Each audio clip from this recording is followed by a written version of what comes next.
Hi friends, எல்லாருக்கும் வணக்கம்.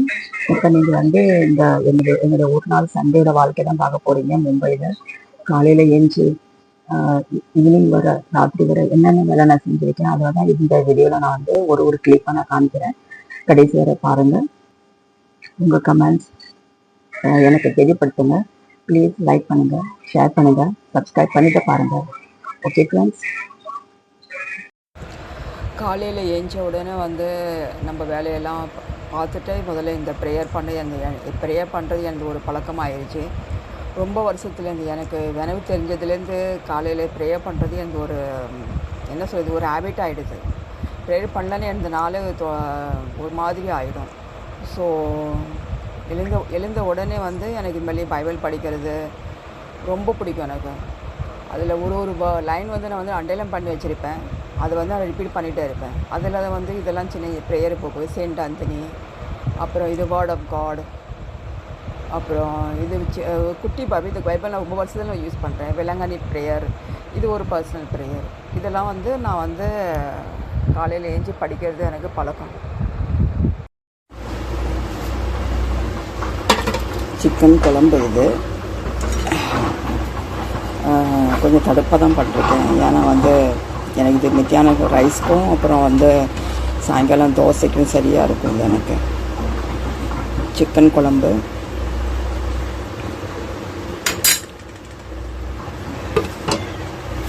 அப்புறம் இதில் சப்பாத்தி இருக்குது. ஒரு நிமிஷம் திறந்து காமிக்கிறேன் உங்களுக்கு. இங்கே திறக்க முடியலையே, ஒரு நிமிஷம் இருங்க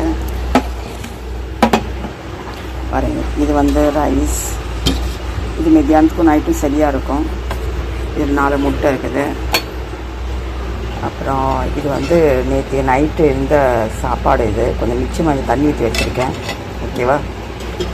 அப்புறம் இது கொஞ்சம் டீ எல்லாம் குடிச்சதுக்கப்புறம் கொஞ்சம் டீ இருக்குது. அதை நான் கொஞ்சம் வச்சுருக்கேன். நான் அப்புறமா சூடு தண்ணி குடிக்கலாம். நான் இதில் ஒரு சப்பாத்தி இருக்குது. 5 சப்பாத்தி 6 சப்பாத்தியாக தான் இருக்கும். மிஞ்சி இருக்குது. எல்லோரும் சாப்பிட்டதுக்கப்புறமா மிஞ்சி இது நான் போட்டுக்கிட்டு இருக்கும் பாரு, நீங்கள் பார்த்துக்கிட்டீங்க. மோதிரம் வளையல். இது வெள்ளி வளையல். சரி, இப்போ கெழுவுறோன்னு அப்படியே சொல்லி எல்லாத்தையும் போட்டு ஊற வச்சுட்டேன். நான் தண்ணிக்கு டெய்லி போட்டிருக்கேன் பாரு. இந்த வேர்களை அப்படியே அழுக்கு படிஞ்சிருச்சு. அதுக்குன்னு நான் இதெல்லாம் கொஞ்சம் சோப் தண்ணியில் ஊற வச்சுருக்கேன். மூக்குத்தி தோடு எல்லாம் டெய்லி யூஸ் பண்ணுறேன் பாரு. அது அழுக்கப்படுதில்ல. நான் நடந்து போகிறேன் பாரு ஆஃபீஸ். அந்த இது மெட்ரோ ஒர்க் நடந்திருக்கு. அது பூரா தூசி மண் எல்லாம் மேலே படுது. தினைக்கும் தலை குளிக்கணும். ஒரு நாள் விட்டு ஒரு நாள் தலையில் தண்ணி ஊற்றினா தான் சரியாக. இல்லைனா எனக்கு உடம்பு ரொம்ப சிக்காகிடுது. ஸோ இதுக்கு ஊறிட்டு இருக்குது. இப்போ 9:30 மணிக்கு பூசிக்கு போவேன்ல. பூசிக்கு போயிட்டு வந்தோமா இதை அழகாக ப்ரஷ் போட்டு கழுவிட்டு அப்புறம் நான் காமிக்கிறேன் உங்களுக்கு. நான் இது எனக்கு வழக்கம் போல் எல்லா சண்டேயும் செய்கிற ஒரு வேலை இது எனக்கு. ஓகேவா? எங்கள் சைடில் பத்திரமா வச்சுக்கன்னா பசங்க ஏன்னா தட்டி விட்டாங்கன்னா எல்லாம் போயிடும். இல்லை தங்கம் வைரம் வெள்ளி எல்லாமே இருக்குது. இதில் எல்லாம் அழகாக கழுவி காய வச்சுட்டேன், துடைச்சிட்டேன். இதுதான் என்னுடைய குட்டி பால்கனி. சின்ன செடி எல்லாம் மணி பிளான்ட் தான். ஒரு மணி பிளான்ட் பெருசாக வளர்ந்துச்சுன்னா அதை கிள்ளி இன்னொரு இடத்துல வைக்கிறது. அப்படி காக்காய்க்கு சாப்பாடு வச்சுருக்கேன். அது இங்கே தண்ணி குடிச்சு எல்லாம் கொட்டி இங்கே கீழே இங்கே பாருங்களேன் என்ன பண்ணுறது. எல்லாம் இங்கே இறச்சி விட்ட போகுது. திரும்பி தண்ணி வைக்கணும். பாவம், அவங்களுக்கு என்ன வாயிலாச்சி பண்ணல. சாப்பிட்ட போகும். பாருங்கள், சின்ன பால்கனி. இது செடி வச்சுட்டேங்க. இங்கே பாருங்களேன், இந்த துளசி செடி வாங்கிட்டு வந்தேன் நான் அன்றைக்கி. இது நல்லா வளர்ந்துட்டுச்சு. இன்னொரு துளசி செடி 1ஆம் தேதி இன்றைக்கி பார்த்து நல்லா இருந்துச்சு.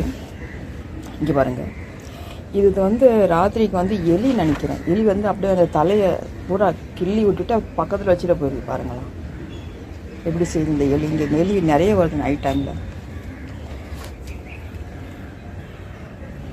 துணியெல்லாம் துவைச்சி போட்டுட்டேன். இதுதான் இந்த சண்டையோட வாழ்க்கை.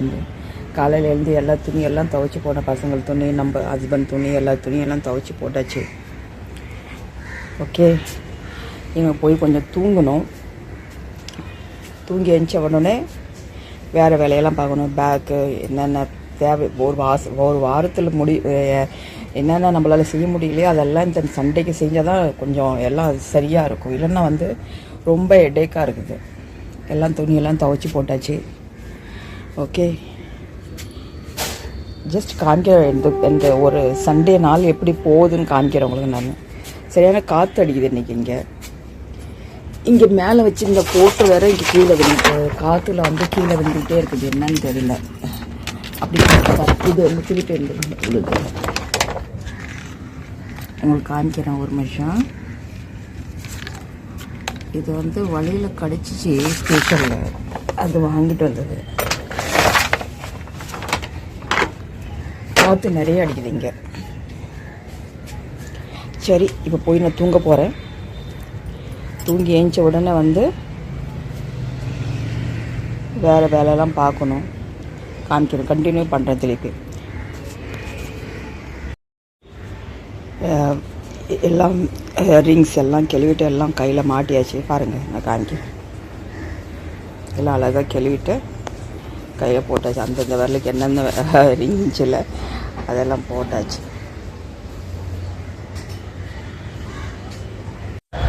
இது வந்து இப்போது தூங்கி எழுந்த உடனே வந்து பார்க்குறீங்க இந்த வேலை நடக்குது. என்னென்ன வந்து தண்ணியெல்லாம் தெளிச்சுட்டு எல்லாம் கூட்டி பெருக்கிட்டு,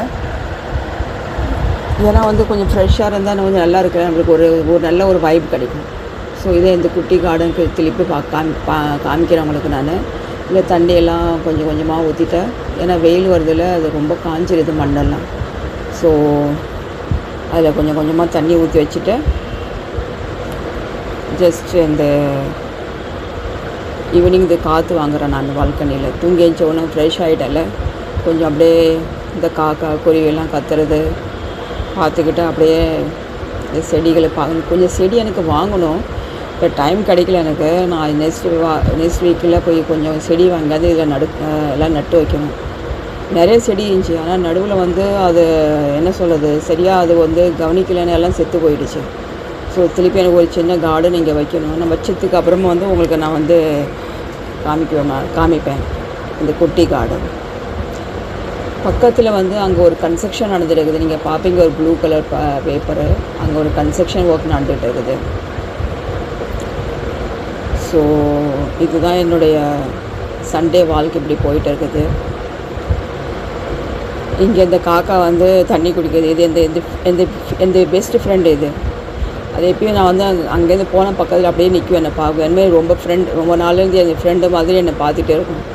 சொன்னதும் வெக்கமாகிட்டு ஓடி போயிடுது காக்கா. ஸோ இதுதான் இந்த லைஃபு.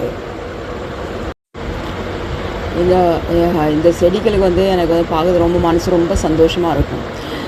அது என்னென்னு தெரியல, வாரம் முழுசும் நான் அவங்களை மிஸ் பண்ணுற மாதிரி தெரியுது எனக்கு. காலையில் ஏஞ்சி கொடுக்கணும், ஓடணும், திருப்பி ஈவினிங் வரணும், ஒன்றுமே ஒரு லைஃபே இல்லை. ஜஸ்ட் ஓடிக்கிட்டு காலம் அப்படியே ஓடிக்கிட்டு இருக்குது. ஸோ சண்டே இன்றைக்கி மட்டும்தான் கொஞ்சம் வெளியே வந்து அப்படியே பார்த்துக்கிட்டே செடிகளை பார்த்துக்கிட்டே இருக்கணும். எனக்கு ரொம்ப சீக்கிரத்தில் வந்து செடி வாங்கி அதை நான் இங்கே நட்டு வச்சுருக்கேன் நான். ஆனால் எனக்கு டைம் கிடைக்கும், அதுதான் மெயின் ப்ராப்ளம் எனக்கு. இப்போ டைம் கிடைச்சா தான் போய் நான் வந்து பார்த்து வாங்கிட்டு வர முடியும். பார்க்குறேன், இன்னும் இந்த வாரத்தில் எண்டிங்கில் நான் வாங்குறப்பல நான் பிளான் பண்ணுறேன். வாங்கிட்டு எல்லாம் நட்டு வச்சுட்டு நான் திருப்பி ஒரு வீடியோ எடுத்து போடுவேன் நான். வேறு என்ன சொல்ல வரேன்னா வந்து எல்லோரும் இதே மாதிரி வந்து நம்மளுக்குன்னு ஒரு தனி டைம் வந்து ஒதுக்கி வைங்க. ஏன்னா நம்ம எப்பயும் வேலை செஞ்சுட்டு இல்லை, கடைசியில் நம்ம ஒன்றுமே நம்மளுக்கு பர்சனல் லைஃப்னு ஒன்றும் இல்லை. ஸோ நம்மளுக்காக ஒரு 5 நிமிஷம் தனியாக ஒதுக்கி வச்சுட்டு இதுமாரி செடிகளை பார்க்குறது, கொஞ்சம் இயற்கையை வந்து ரசிக்கிறது, அப்படி இருந்தால் வந்து நம்ம மனசில் கொஞ்சம் ஒரு சின்ன ஒரு சந்தோஷம் கிடைக்கும். வேறு என்ன, அதான் சொல்ல வரேன் நான். ஸோ இப்போ நான் உங்களுக்கு ஒன்று காமிக்கிறேன். இங்கே கீழே படிக்கட்டில் பார்க்குறதுக்கு ஒரு நாய் இருக்குது தெரியுமா? அந்த நாயெல்லாம் இப்போ பாரு அங்கேயே வந்து படுத்து கிடக்கும். அந்த கேட் வந்துட்டு வெளியே போகிறதுக்கு கூடாது, அதுவும் கீழே நில்லிட்டு வந்து கத்தணும். எனக்கு வந்து ஷூன்னு சொன்னால் தான் அப்போ அந்த நாய் ஓடி போயிடும். அதில் இன்னொரு கதை ஒன்று இருக்குது. அங்கே இன்னொரு நாய் வருது பாரு, இன்னொரு நாய் பக்கத்தில் இருக்குது பாரு. அது வந்து இங்கே இந்த இடத்துல வந்து அந்த சைக்கிள் பக்கத்தில் பாருங்கள், நான் காமிக்கிறேன் உங்களுக்கு. நான் சைக்கிள் பக்கத்தில் அப்படியே சுற்றிகிட்டே வரும். வந்துட்டு அந்த இடத்துல பாருங்கள். இப்போ பாருங்கள் இப்படி பள்ளம் நோண்டுது பாருங்கள். பள்ளம் நோண்டும், நல்லா பள்ளம் நோண்டிட்டு அவங்களுக்கு வந்து என்னது ஒரு ஏர் கண்டிஷன். இது கீழே தண்ணி தெளிச்சிருக்க மண்ணில் இல்லை, அது கூலாக இருக்கும். பாருங்கள் இப்படி பள்ளம் நோண்டுது. பள்ளம் நோண்டிட்டு அது அழகாக வந்து அதை படுத்துக்கிட்டு அது வந்து அது என்ஜாய் பண்ணுது. அது லைஃப், அது சம்மர் சீசன் லைஃப் என்ஜாய் பண்ணுது அது. ஏன்னா வந்து என்ன சொல்கிறது, நம்மளுக்கு எப்படி ரொம்ப புழுக்கமான தண்ணி குடிச்சிட்டு இருப்போம், போய் அடிக்கடி தண்ணி குடிக்கிறதுக்கு போவோம். அது மாதிரிலாம் அந்த நாய்க்கு வந்து குளிர்ச்சியாக அந்த பல்ல நோண்டி படுத்துக்குது. அதே மாதிரி இந்த இடத்துலையும் அந்த கருப்பாக ஒரு கம்பி இருக்குல்ல, அந்த இடத்துலையும் ஒரு பல்ல நோண்டிக்கிட்ட படுத்துருக்கோம் அது. ஸோ இதெல்லாம் ஒரு சின்ன ஒரு லைஃப் எனக்கு பார்க்கறதுக்காக சண்டேக்கு தான் ரொம்ப மிஸ் பண்ணுறேன். வீக் டேஸில் வந்து சண்டேக்கு தான் இதுமாதிரி பார்க்கறதுக்கு கொஞ்சம் தனியாக ஒரு லைஃபாக இருக்குது எனக்கு. ஸோ ஃப்ரெண்ட்ஸ், கண்டினியூ பண்ணுறேன் திருப்பி. இப்போ வந்து என்னது அரிசி ஊற வைக்கிறேன் இட்லி தோசைக்காக. மாவு வேணும்ல, அப்பதான் காலையில வந்து லைஃப் கொஞ்சம் ஈஸியா இருக்கும் இந்த வாரம் முழுசும். என்னடா இவ்வளவு பெரிய இதுல பாத்திரத்துல நான் வந்து வச்சிருக்கேன்னு நினைக்காதீங்க. இதுல வச்சாதான் கரெக்டா எனக்கு மண்டே டு ஃப்ரைடே கரெக்டா ஓடும். எனக்கு ஒரு வாரம் எந்த ஒரு கஷ்டம் இல்லாம ஓடும். இது இப்ப நான் ரெடி பண்ணி வச்சிருக்கேன். இது என்னன்னா வந்து இப்ப நான் மணி இப்போ வந்து 6:25 ஆகுது, தெரியுதா? 6:35 ஆகுது. இது கரெக்டா நான் தூங்கத்துக்கு முன்ன வந்து இதை ஊற வச்சா வந்து காலையில ஏஞ்சி வந்து பாட்டுக்கு ஒரு பக்கம் அரைச்சிட்டு நம்ம வேற வேலையை செஞ்சுக்கலாம் அப்படின்னு இப்போ வந்து ரெடி பண்ணி வச்சிருக்கேன் நான். அப்புறம் இந்தாண்ட பாருங்க, இதுதான் இந்த வேலை. இந்த எவ்ரி சண்டே எனக்கு இதான் வேலை. இது கேரட் இதெல்லாம் வந்து ஒழுங்கா கொஞ்சம் கிளீன் பண்ணி வச்சிருக்கேன். அப்போதான் வீக் டேஸ்ல வந்து அதை வந்து சமைக்கிறதுக்கு ஈஸியா இருக்கும். அப்புறம் பீன்ஸ் எல்லாம் ஆஞ்சி வச்சிருக்கேன். இந்த நாளைக்கு வாழைக்காய் சாம்பார் வைக்கலான்னு எடுத்து வச்சிருக்கேன் நான். அது கொஞ்சம் சைடில் எடுத்து வச்சா காலையில ஈஸியா இருக்கும். இது வந்து என்ன சொல்லுவாங்க, புடலங்காய். இது புடலங்காய் வாங்கினது. இது சும்மா அப்படியே கிளீன் பண்ணி வச்சிருக்கேன். இது வந்து கத்திரி. இதுதான் இந்த ஈவினிங் ரூட்டீன். இப்ப கொஞ்சம் கொஞ்சமா செஞ்சுட்டேன், ரெடி பண்ணி வைக்கிறேன். மத்தியானம் கொஞ்சம் 2 மணி நேரம் தூங்கினேன் பாரு, அது எனக்கு கொஞ்சம் நல்லா ரெஸ்டா இருக்குது மனசு ரொம்ப. இதெல்லாம் வந்து கண்ணெல்லாம் அப்படியே ஒரு மாதிரி எரியுது. ஏன்னா தினைக்கும் காலையில 4:30 மணி 4:45 தான் எழுந்துச்சு வெளியே பெட்ரூம்ல இருந்து வெளியே வந்தாதான் எனக்கு லைஃப் தொடங்கும். அப்பதான் எனக்கு வேலையெல்லாம் கரெக்டா முடிச்சுட்டு நான் சீக்கிரமா வேலைக்கு போக முடியும் கரெக்ட் டைம்ல. ஸோ சண்டேக்கு நான் தூங்கலன்னா எனக்கு அப்படிதான் இருக்கும். ஸோ எல்லா வேலையும் முடிச்சுட்டேன் ஒன்று ஒன்றா.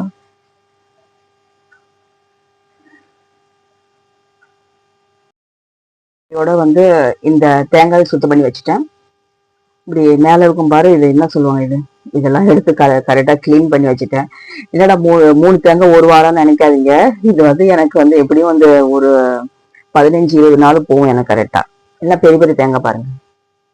மொத்தமா ஒருத்தர் வாங்கி வச்சிருவேன் நான். அப்பப்போ போய் வாங்குறது எனக்கு பழக்கம் இல்லை. எது இருந்தாலும் ஒரே தடவை மொத்தமா வாங்கி வச்சிருக்கேன். அதே மாதிரிதான் இந்த வெங்காயம், தக்காளி, உருளைக்கிழங்கு இதுவும் அப்படிதான். ஒரு தடவை மொத்தமா வாங்கி வச்சா அது கரெக்டா எனக்கு 2 வாரத்துக்கு மேலேயும் ஒரு தடவை போகும் சில சமயத்துல. இது வந்து வெங்காயம் நல்ல பெரிய பெரிய வெங்காயம். 5 கிலோ வெங்காயம் 70 ரூபான்னு சொல்லி வாங்கினேன். தக்காளி வந்து 3 கிலோ தக்காளி 50 ரூபா. உருளைக்கிழங்கு முதல்ல வாங்கினதுதான், இங்க நேற்று போய் தான் வாங்கல நானு. இது பேபி பட்டேட்டோ, சின்ன சின்ன பட்டேட்டோ. இது சொல்லுவாங்க வந்து உருளைக்கிழங்கு கூட வந்து வெங்காயத்தை வைக்கக்கூடாதுன்னு சொல்லுவாங்க. ஆனா என்ன பண்றது, இந்த வெங்காயம் கூட வந்து ரொம்பிடுச்சு 5 கிலோ. அதுக்குன்னு கொஞ்சம் மிச்சமானது இதுல போட்டு வச்சுட்டேன். ஓகே ஃப்ரெண்ட்ஸ், இதான் வேலை நடந்துட்டது இப்போ. ஸோ இந்த வீடியோ வந்து நீங்க என்ஜாய் பண்றதுக்கு நான் பார்க்குறேன். கடைசி வரை பார்த்துருப்பீங்க. என்னோட ஒரு நாள் வாழ்க்கை சண்டே எப்படி போகுதுன்னு பார்த்துருப்பீங்க. இதுதான் பாம்பேல இருக்க ஒவ்வொரு ஜனங்களுக்கும் இருக்க ஒரு வாழ்வாதாரம். 6 நாள் வாரத்துல வேலை செஞ்சுட்ட ஒரு நாள் சண்டேல எப்படி வாழ்க்கை போகுதுன்னு இந்த வீடியோ பற்றி நீங்க பார்த்துருப்பீங்க. ஓகே ஃப்ரெண்ட்ஸ், மீண்டும் ஒரு நல்ல வீடியோ நம்ம சந்திப்போம். அது வரைக்கும் பாய்.